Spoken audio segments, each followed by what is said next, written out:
মৰমৰ ছাত্ৰ-ছাত্ৰীসকল, তোমালোক সকলোকে মোৰ অন্য এটি ভিডিঅ'লৈ স্বাগতম জনাইছোঁ।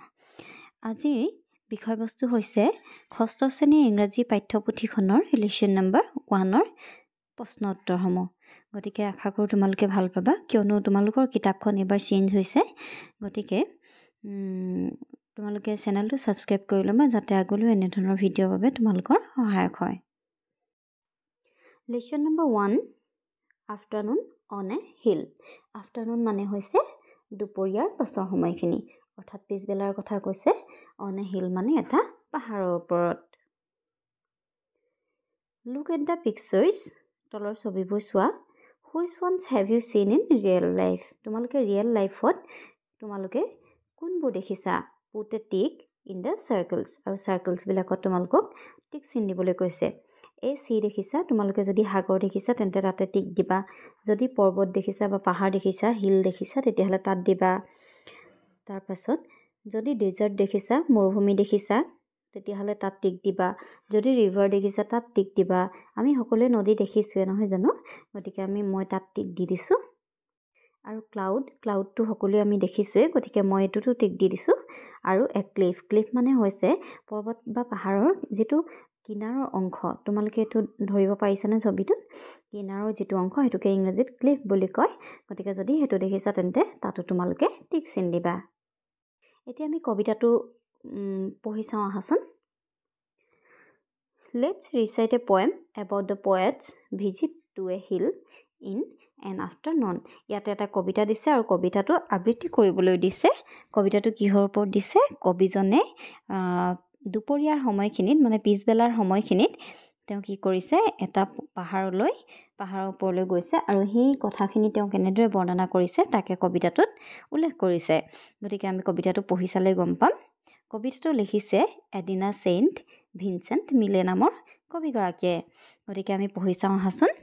কবিতাটোৰ নাম afternoon on a hill. I will be the gladdest thing under the sun. I will touch 100 flowers and not pick one. মই প্ৰথমতে পঢ়ি লৈছোঁ, তাৰপিছত মই তোমালোকক কবিতাটোৰ অৰ্থটো কৈ দিম। I will be the gladdest thing under the sun. I will touch 100 flowers and not pick one. I will look at cliffs and clouds with quiet eyes. Watch the wind blow down the grass and the grass rise. I will look at cliffs and clouds with quiet eyes. Watch the wind blow down the grass and the grass rise. And when lights begin to show up from the town, I will mark which must be mine and then start down. Edina Saint Vincent মিলে। আকৌ এবাৰ পঢ়ি দিছোঁ মই এইটো paragraph, এইটো ষ্টেঞ্জাটো। And when lights begin to show up from the town, I will mark which must be mine and then start down. এতিয়া আমি কবিতাটোৰ অসমীয়া অনুবাদটো চাওঁ আহাচোন। আফটাৰনুন অন এ হিল, পিছবেলা এটা পাহাৰৰ ওপৰত। I will be the gladdest thing under the sun. Gladdest মানে ইয়াত বুজাইছে আটাইতকৈ মানে হেপিয়েষ্ট মানে আটাইতকৈ সুখী। মই সূৰ্যটোৰ তলত আটাইতকৈ সুখী বস্তু হ'ম। অৰ্থাৎ সূৰ্যটোৰ তলত মানে ইয়াত মুকলি আকাশৰ কথা কোৱা হৈছে। অৰ্থাৎ মুকলি আকাশৰ তলত আটাইতকৈ সুখী হৈছোঁ যদি মই, কবিয়ে নিজকে ক'ব খুজিছে। I will touch 100 flowers and not pick one. মই 100 পাহমান ফুল স্পৰ্শ কৰিম। ইয়াত 100 মানে হৈছে 100 পাহ। গতিকে ফুল স্পৰ্শ কৰিম। টাচ মানে হৈছে স্পৰ্শ কৰা। and not pick one, কিন্তু এপাহো নিচিঙো বুলি কৈছে। তোমালোকে মন কৰিবাচোন, আমি যেতিয়া যান্ত্ৰিকতাৰে ভৰা জীৱনত যেতিয়া আমি কেতিয়াবা একেবাৰে মুকলি আকাশৰ তললৈ ওলাই যাওঁ বা ধুনীয়া এটা প্ৰাকৃতিক দৃশ্যৰ মাজলৈ ওলাই যাওঁ বা নৈ পাৰলৈকে হওক বা তেনেদৰে, তেতিয়া মনটো আমাৰ কিমান ভাল লাগে ন? ঠিক সেইটো কথাকে কবিয়ে ক'বলৈ গৈছে। I will look at cliffs and clouds with quiet eyes. ইয়াতে cliffs মানে কি বুজাইছে এই পাহাৰৰ কিনাৰৰ তোমালোকে এই সাইডতে দিয়া আছে ছবিটো যিটো কিনাৰৰ মানে অংশ হেতু কথা বুজাইছে মই পাহাৰৰ সেই কিনাৰৰ অংশটোলৈ চাম আৰু ডাৱৰবোৰলৈ চাম ইয়াতে clouds মানে ডাৱৰবোৰ বুজাইছে ডাৱৰবোৰলৈ চাম with quiet eyes মানে নীৰৱ চকুৰে অৰ্থাৎ নীৰৱ চকুৰে মই পাহাৰৰ সেই মানে কিনাৰৰ অংশটোলৈ আৰু ডাৱৰবোৰলৈ চাম watch the wind blow down the grass কেনেদৰে বতাহে ঘাঁহবোৰ দুৱাই নিছে and the grass rise আৰু তাৰ পিছত কেনেদৰে ঘাঁহবোৰে পুনৰ মু দাঙি উঠিছে হেয়া উপভোগ কৰিম অৰ্থাৎ মিডু মিডু বতাহ বলি আছে আৰু বতাহে কেনেদৰে ঘাঁহবোৰ মানে বতাহত কেনেদৰে ঘাঁহবোৰ লৰচৰ কৰিছে হেয়া কবিয়ে উপভোগ কৰিব And when lights begin to show up from the town আৰু যেতিয়া টাউনখনৰ পৰা লাইটবোৰ দেখা পোৱা যাব অৰ্থাৎ যেতিয়া আন্ধাৰ নামি আহিব আৰু টাউনখনত যেতিয়া লাইটবোৰ জ্বলি উঠিব তেতিয়া I will mark which must be mine মই চিহ্নিত কৰিম মোৰ কোনটো অৰ্থাৎ তেওঁৰ ঘৰ কোনটো হেয়া কবিয়ে চিহ্নিত কৰিব and then start down আৰু তাৰ পিছত তেওঁ লাহেকৈ তললৈ নামি আহিব অৰ্থাৎ কবিয়ে ঘৰ অভিমুখে যাত্ৰা কৰিব যেতিয়া চহৰখনত লাইটবোৰ জ্বলি উঠিব অৰ্থাৎ চহৰখনলৈ কি হ'ব আন্ধাৰ নামি আহিব তেতিয়া কবিয়ে আঁতৰৰ পৰাই সেই পাহাৰৰ ওপৰৰ পৰাই লাইটবোৰ জ্বলা দেখিব আৰু তেওঁ ঘৰ কোনটো হেয়া চিনাক্ত কৰিব পাৰিব আৰু লাহেকৈ তললৈ নামি আহিব এতিয়া কবিজনৰ নামটো কি বুলি কৈছে ইয়াতে এডিনা সেইন্ট ভিনচেন্ট মিলে তেওঁ এইটো এটা খুব ধুনীয়া কবিতা লিখিছে গতিকে কবিতাটো তোমালোকে ভালদৰে পঢ়ি চাবা এতিয়া আমি কবিজনৰ বিষয়ে পঢ়োৱা হাচোন কবিজনৰ বিষয়ে কি বুলি দিছে Edna Saint Vincent Millay is an American poet and dramatist Edna Saint Vincent Millay হৈছে এজন আমেৰিকান পয়েট আমেৰিকাৰ এজন কবি আৰু ড্ৰামাটিষ্ট হয় she was born on February 22, 1892 and at Rockland, Maine, US. তেওঁ ৰকলেণ্ড মেনে নামৰ জাগাটুকুৰাত ইউএছৰ আমেৰিকা যুক্তৰাষ্ট্ৰৰ সেই জাগাটুকুৰাত জন্ম হৈছিলে ফেব্ৰুৱাৰী 22 1892 চনত 1892 ফেব্ৰুৱাৰী 22 তেওঁৰ জন্ম হৈছিলে she won the prestigious Pulitzer Prize for Poetry তেওঁ কবিতাৰ কাৰণে পুলিটজাৰ বিখ্যাত মানে পুলিটজাৰ বঁটা পাইছিলে পুলিটজাৰ বঁটাটো আকৌ আমেৰিকা যুক্তৰাষ্ট্ৰে মানে সাংবাদিকতাকে ধৰি পিনি সাহিত্য ক্ষেত্ৰকে হওক বা বাতৰি কাকত আলোচনী বা সংগীতৰ ক্ষেত্ৰখনত দেখুওৱা পাৰদৰ্শিতাৰ কাৰণে মানে এই বঁটাটো দিয়ে গতিকে সেই বঁটাটো তেওঁ লাভ কৰিছিলে she died on October 19 1950 October 19ত তেওঁ মৃত্যু হৈছিল her notable works include A Few Figs from Thistles, Ballad of the Harp Weaver, etc. এইকেইখন হৈছে তেওঁৰ মহান কৰ্ম অৰ্থাৎ তেওঁ কি লিখিত গৈছিলে A Few Figs from Thistles আৰু Ballad of the Harp Weaver নামৰ দুখনকৈ গ্ৰন্থ তেওঁ লিখি থৈ গৈছে ইয়াতে দিছে তোমালোকে এটা কথা মন কৰাচোন ST is read as saint এই ST বুলি যে আমি পাইছিলোঁ কবিজনৰ নামটো সেইটো আমাক কি বুলি পঢ়িবলৈ কৈছে সেইন্ট বুলি পঢ়িবলৈ কৈছে গতিকে তোমালোকে তেনেদৰে পঢ়িবা এডিনা সেইন্ট ভিনচেন্ট মিলে বুলি পঢ়িবা তোমালোকে এডিনা ST ভিনচেন্ট মিলে বুলি পঢ়িব নালাগে এডিনা সেইন্ট ভিনচেন্ট মিলে বুলি পঢ়িবলৈ কৈছে এতিয়া আমি এক্টিভিটিবোৰ চাওঁ হাচোন let's learn the meaning of a few words from the poem ইয়াত কবিতাটোৰ পৰা কিছুমান অৰ্থ মানে শব্দ দিয়া আছে তাৰ অৰ্থটো চাওঁ হাচোন বুলি কৈছে ইয়াতে কি দিছে gladest মানে happiest cliffs high areas of rock with very steep side often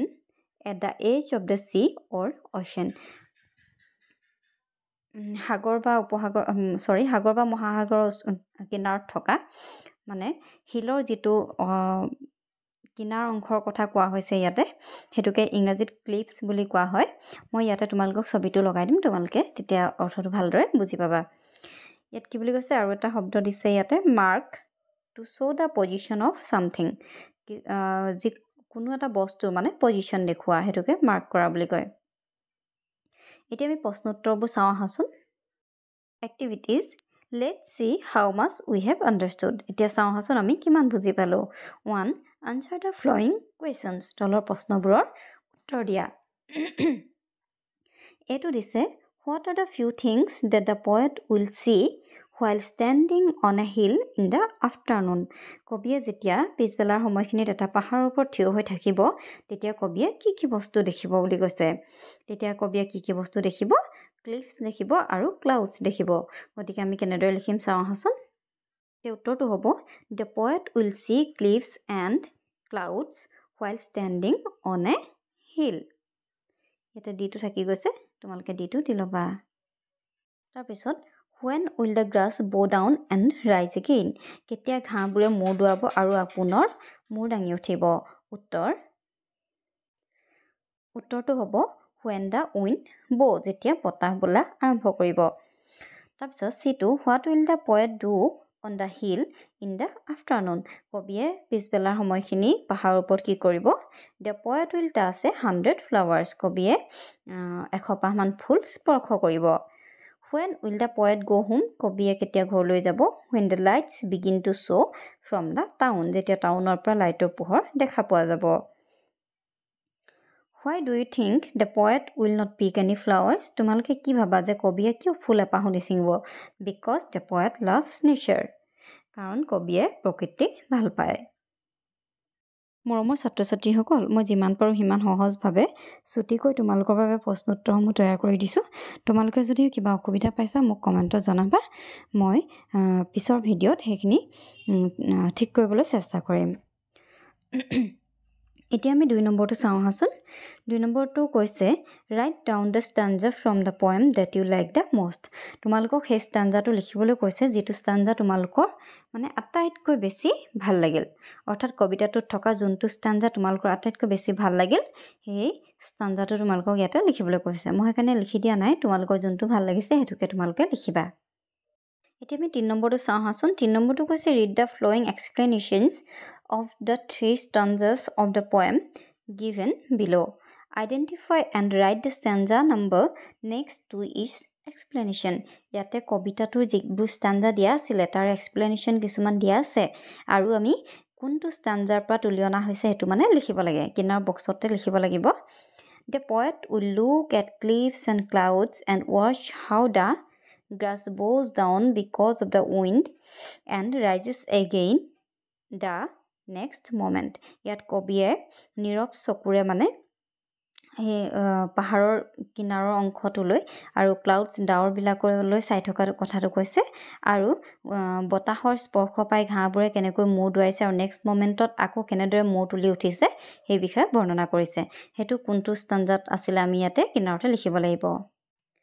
সেইটো আছিলে ষ্টাঞ্জা 2ত। তাৰপিছতো কৈছে, the lights will begin to show up from the town when it gets dark. যেতিয়া আন্ধাৰ নামি আহিব তেতিয়া টাউনৰ পৰা লাইটবিলাক উজ্বলি উঠা দেখা পোৱা যাব। The poet will identify the light that belongs to her place and return home. আৰু কবিয়ে নিজৰ ঠাইডোখৰ আইডেণ্টিফাই কৰিব পাৰিব, চিনাক্তকৰণ কৰিব পাৰিব আৰু ঘৰলৈ উভতি যাব। সেইটো ষ্টাঞ্জা 3ত দিয়া আছিল। The poet will climb a hill in the afternoon. কবিয়ে এটা পাহাৰৰ ওপৰলৈ পিছবেলাৰ সময়খিনিত যাব। She will be happy to do so. আৰু তেওঁ এইটো কৰি খুব সুখী হ'ব। She will see and touch the flowers that are in abundance in the hill. তেওঁ তাত একদম পৰ্যাপ্ত পৰিমাণে, ইয়াত abundance মানে পৰ্যাপ্ত পৰিমাণে থকা বহুতো ফুল ফুলি আছিলে পাহাৰটোত, সেয়া তেওঁ স্পৰ্শ কৰিব। But she will not pick a single flower. কিন্তু তেওঁ এপাহো ফুল নিচিঙিব।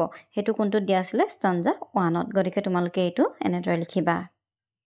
এতিয়া 4 নম্বৰ প্ৰশ্নটো দিছে, মেচ দ্য ফ্লয়িং। তলত যিখিনি দিয়া আছে সেইখিনি মেচ কৰিব কৈছে, মিলাব কৈছে। মই মিলাই থৈছোঁ, তোমালোকে চাই ল'বা। মই বুজাই দিছোঁ। The poet will be on a hill in the afternoon. কবিয়ে কি কৰিব? পিছবেলাৰ সময়ছোৱা এটা পাহাৰৰ ওপৰত থাকিব। এ লট অফ ফ্লাৱাৰ্ছ ক'ত আছিলে? আৰ ইন দ্য হিল, পাহাৰটোত আছিলে। গতিকে সেইটো তাৰ লগত মিলোৱা হৈছে। The grass bows down and rises again. মূৰ দোৱাব আৰু পুনৰ উঠিব। Lights show' up from the town. চহৰখনৰ পৰা লাইটবোৰ দেখা পোৱা যাব গতিকে তোমালোকে এইকেইটা এনেদৰে মিলাই ল'বা গতিকে মৰমৰ ছাত্ৰ ছাত্ৰীসকল আজি ভিডিঅ'টো ইমানতে শেষ হৈছে শেষ কৰিছোঁ কিয়নো নহ'লে ভিডিঅ'টো বেছি দীঘল হৈ যাব পৰৱৰ্তী প্ৰশ্নোত্তৰৰ কাৰণে তোমালোকে মোৰ চেনেলটো ছাবস্ক্ৰাইব কৰি দিবা আৰু কোনটো পাঠৰ প্ৰশ্নোত্তৰ লাগে তোমালোকক মোক কমেণ্টতে জনাবা থেংক ইউ